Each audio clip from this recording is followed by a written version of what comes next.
Hello, in this video I'm gonna show you how to enable power saving mode and explain all of its settings on your Realme Narzo 50A Prime. But it also works on any Realme Narzo 50 series. So in order to do that, there's actually a few ways. The first one is to scroll down your toolbar, scroll down again, and find somewhere around here battery saver. For me it's right here, for you it might be somewhere else, and simply press on it. And you'll begin the battery power saving. So now the second way is to go to settings.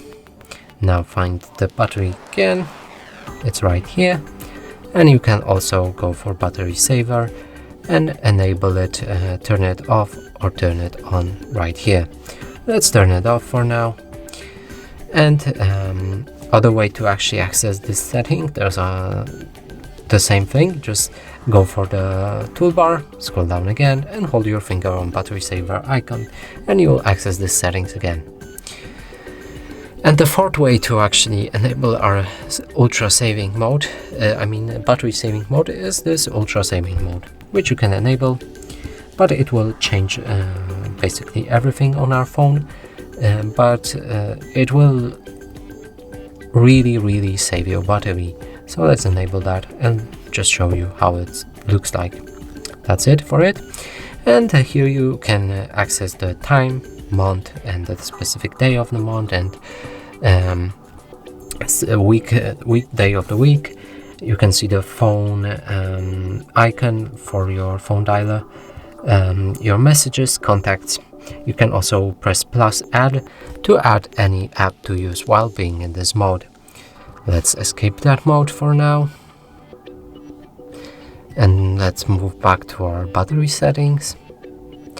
From here, go to battery saver and you'll be able to change a few options here. The first one is the set schedule, and you can change it to no schedule or based on the percentage. So if your percentage drops to around 40, you can set it however you want with this slider. When it drops to 40, your phone will engage battery power saving automatically. Now the second option is to turn off when they charge, so if you come back home, charge your phone and it's at 90%, this mode will turn off automatically, if the setting is enabled, of course. Now what the actual battery power saving does to your phone, you can read about here, but let me actually explain all that. So the first thing is turn on the dark mode. If we enable it, you can see that the white screen turns into the dark screen, just like that. And the next option is turn off or restrict background activity for some visual effects and other features like Hey Google. So if you have, for example, if you have the Google Drive, Google Photos, sorry, and you have automatic cloud updating enabled and your photos automatically are being sent to Google Photos, it won't happen anymore while being in this mode, and your Google Assistant won't listen to you all the time with Hey Google all the time. Yeah, my assistant just woke up. So yeah, that's make it for this settings for battery power saving mode. And that's it for this video. Hope you like it. Please consider subscribing to our channel, leave a like and a comment below.